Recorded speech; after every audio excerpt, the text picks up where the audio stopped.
Hello and welcome to the Somatic Movement and Mindset podcast with me, clinical somatic educator and founder of Total Somatics, Heidi Hadley. The Somatic Movement and Mindset podcast has been designed to help you gain a deeper understanding to how your mind and body work. You will learn about your amazing mind and body and why over time you can feel pain, recurring injuries and poor posture. Within this podcast, I will teach you why this doesn't have to be your future or the norm for you. Would you like to learn how to reduce pain, move freely, and gain a new lease of life? Let's get started. Hello and welcome back. Now, in today's episode, we're going to consider the importance of taking really good care of our physical and emotional well-being. The reason I wanted to create this podcast today is that I see and hear lots of different things, not only just in my clinical practice, but because I have a global community online with the Total Somatics membership. Plus, I have lots of different questions and queries coming in from people that are in the general public that aren't in the membership. There's a real increase of questions that are coming through to me about emotional and physical well-being. And I'm not too surprised, and I'm sure you're not too surprised, because really, if we consider in recent human history, globally, we've all endured some dreadful trials and hardships. Some parts of the world have had it a lot more difficult than others and continue to do so. However, we've all witnessed, haven't we, because we have things like social media, we have the television to see these things, we are witnessing traumatic events. And as empathetic individuals, we take those feelings on. There are also the fact that the world is a smaller pace now with communication and technology. People travel and live in different parts of the world, which means that they have family in other parts of the world, who may be enduring a lot more hardship. And so for that reason, you feel helpless and very stressed and anxious because you know the stress and the trials that they're going through. And so wherever we are within our own life and accounts and things that are happening, these events are all taking their toll on our physical, our emotional, our mental, and our energetic health. And we start to absorb this feeling, this negativity, and it all comes about because, of course, we're taking in information from the media. And as we know, the media will always present things in a very sort of slanted negative fashion anyway, because that is what drives the clicks to the website. It increases viewer numbers on the television, because people have this natural negativity bias. So we're more likely to gravitate towards a negative headline. However, we don't really want to keep working into that negativity bias, because we're already witnessing a lot of negative things, and we don't really want to be taken further into this sort of vortex of negativity by absorbing ourselves in even more media. If it's social media, if it's the news, on the television, the radio, wherever we consume that information, this is where we kind of need to just recalibrate a little bit, because it's very important that we keep up to date with what's happening in the world. However, we also need to take really good care of our well-being. And what's starting to happen, and this is something that I've been seeing now probably about this time last year, people started reaching out to me, especially the second half of 2021. People started hitting this sort of brick wall and starting to suffer with burnout, and starting to feel that what they had going on in 2020, we would just be in this survival mechanism. We get towards the end of 2021 and people are starting to feel burnout. They're starting to have like breakdowns, that sort of thing.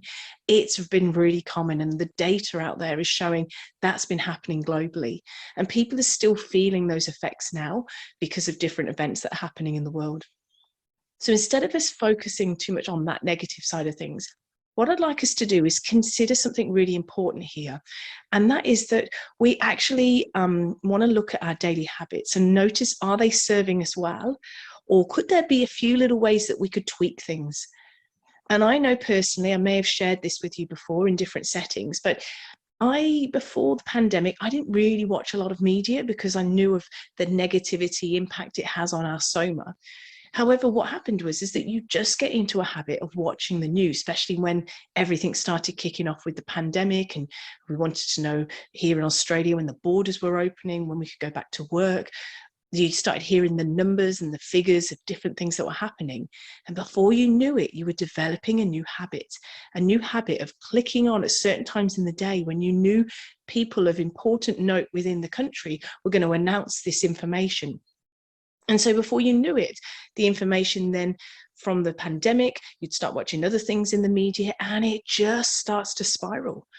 And unless you stop and think, hang on, I need to take good care of my inner center, my soma, because there's not a lot I can do about what's going on in the world, but I can take good control and care of my soma, my emotional, mental, physical, and energetic health. That's when we need to start looking at our habits, our daily habits, what we're consuming, not just our food and drink, but what are we consuming in what we listen to and what we also read. All of this starts to cause an imprint on our well-being. And the reason I share this with you is because your emotions directly shape your body. And likewise, your body directly shapes your emotions. Again, because of that somatic bonding, from everything intertwined within our body, you can't separate them. Everything is affected. And the reason for this is that we are more sensory than motor. And so let me just explain this to you, because this is what's really, really important to consider here, is that sensory feedback or information is collected from something called your somatosensory system, which is your sensory nervous system, basically. And so this system is a beautiful, complex network of sensory nerves and pathways. And what it's constantly doing is collecting this information from a surface level, as well as from your inner center. So from your colon, from all your inner world. These sensory nerves are listening and detecting everything. And when they collect that information is then relayed to your brain to gather more information about the situation. And this is the key bit I want to really point out to you, is that research considering the somatosensory system, or our sensory nervous system, has really started to consider the importance of how you perceive and interpret things, and how your body is sensing and feeling this through the somatosensory, or the sensory nervous system.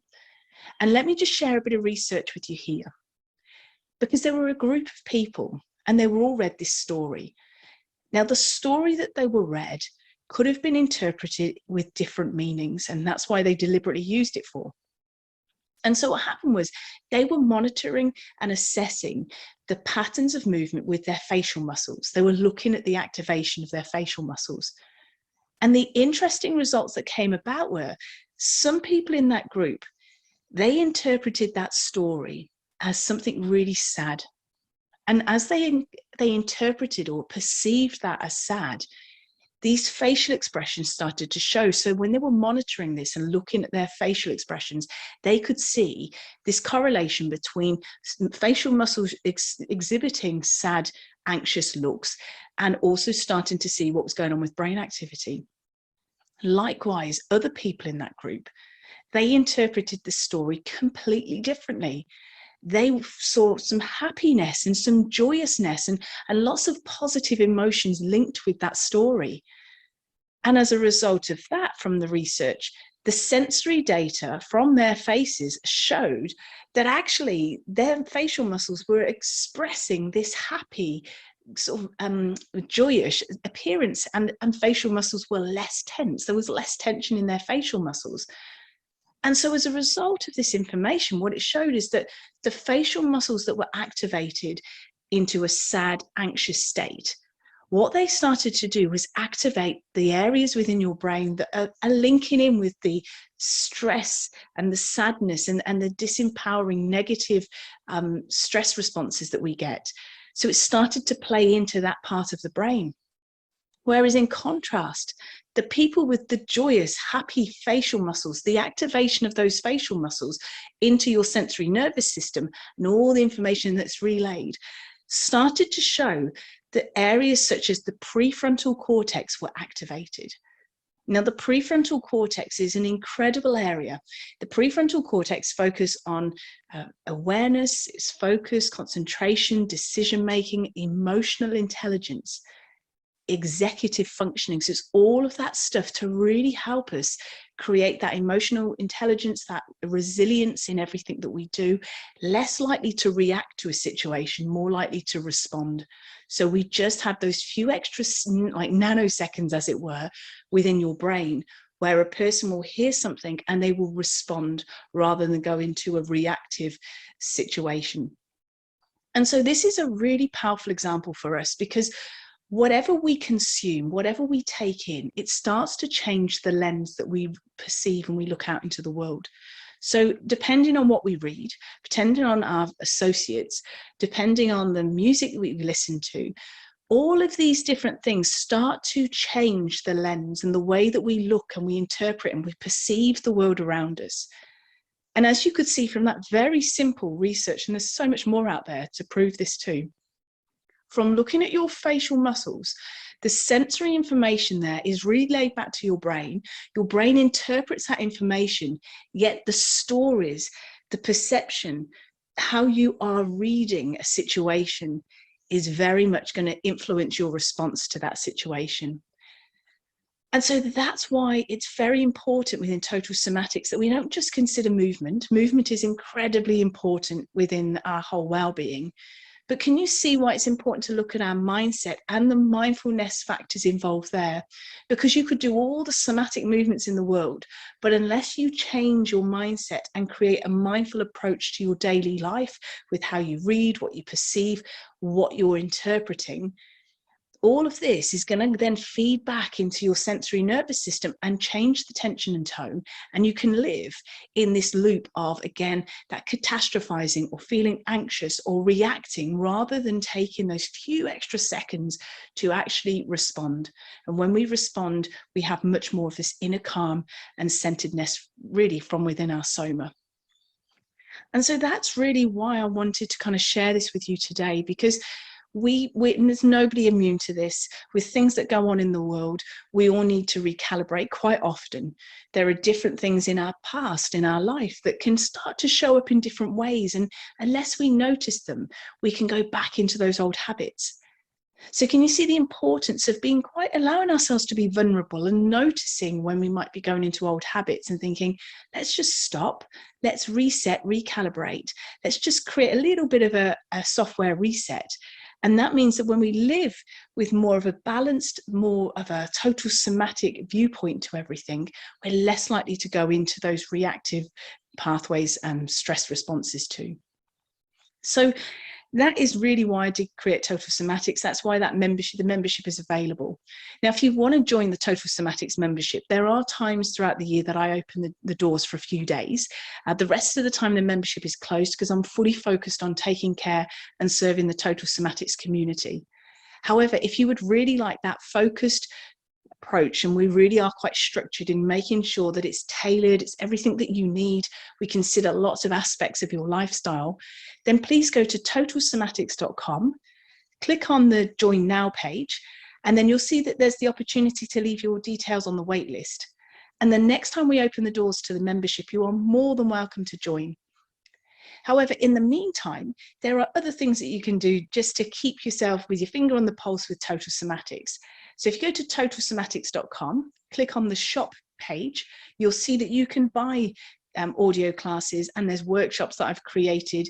And by all means, go in and start having a look at that, because you'll start to see how incredible your mind, your body, the plasticity, the way that you can adapt and change quite quickly when you're guided through with specific cues, and how I'm quite methodical in teaching you how to change the way that your brain is basically patterning the tension throughout your body. When you learn all this through the Total Somatics shop, just imagine how much more you can get within the membership. But that's available at your fingertips now. And finally, if you go to totalsomatics.com, click on the home page and just scroll down, you'll see there's this yellow flashing sentence, and it says there you can download a free PDF FAQ guidebook. And I've created that because, again, I get so many questions from people all around the world, and there are questions that are quite similar coming from different people. So I thought, well, I'll write a frequently asked question guidebook for you so you can check that out in your own time. So that's free of charge. Again, all you need to do is just go to totalsomatics.com, click on the home page, scroll down, and you'll see that yellow flashing sentence to say download the FAQ guidebook, and that's there for you to read. So there's lots of goodies, lots of things to support you at this point. But as always, if you have any questions or queries, don't hesitate to reach out for me. I'm always here for you. So until next time, take care. Thank you for joining me today. If you've enjoyed this episode, please leave a rating and also forward this on to somebody you know will benefit. To learn more about pain relief, plus how to improve your health and well-being, go to totalsomatics.com. Until next time, take care.